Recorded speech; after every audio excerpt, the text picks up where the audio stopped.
Je vais vous parler des idoles. C'est vrai que j'essaye toujours de me mettre à la place de l'objet que j'étudie. L'idole, vous savez que les Israélites, par opposition aux Judéens, étaient des idolâtres. Pas au sens où ils adoraient un autre Dieu, où ils l'adoraient par des moyens réprouvés, comme on le voit notamment dans Osée chapitre 8, à propos d'Élie.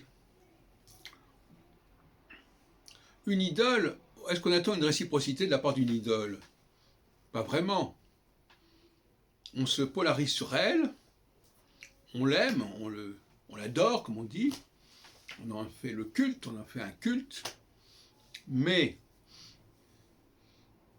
il n'y a pas de véritable échange, comme avec un Dieu au sens moins matériel, moins mécanique, je dirais presque, du mot.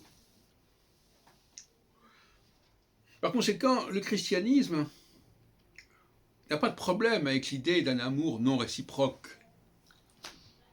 non partagé, entre l'objet de l'amour et l'amoureux et l'amant.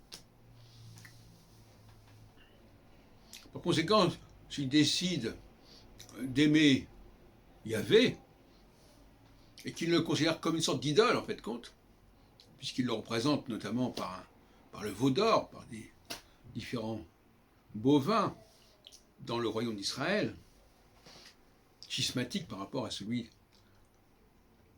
hérité de Salomon et celui de Juda, eh bien à ce moment-là, tout le monde peut décider de s'approprier l'idole en question. Tout le monde peut décider d'aimer cette idole. C'est d'ailleurs même, quelque part, le principe de l'idolâtrie.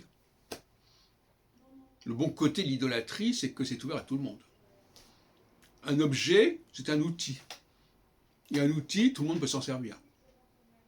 Et donc Dieu est un outil dont chacun peut se servir, c'est universel, et qui est fabriqué par l'homme en quelque sorte, comme tout outil. Et ce n'est pas la conception juive de la chose.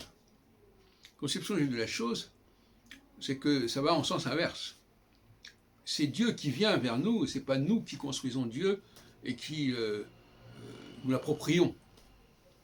C'est toute l'ambiguïté et toute la contradiction des relations judéo-chrétiennes.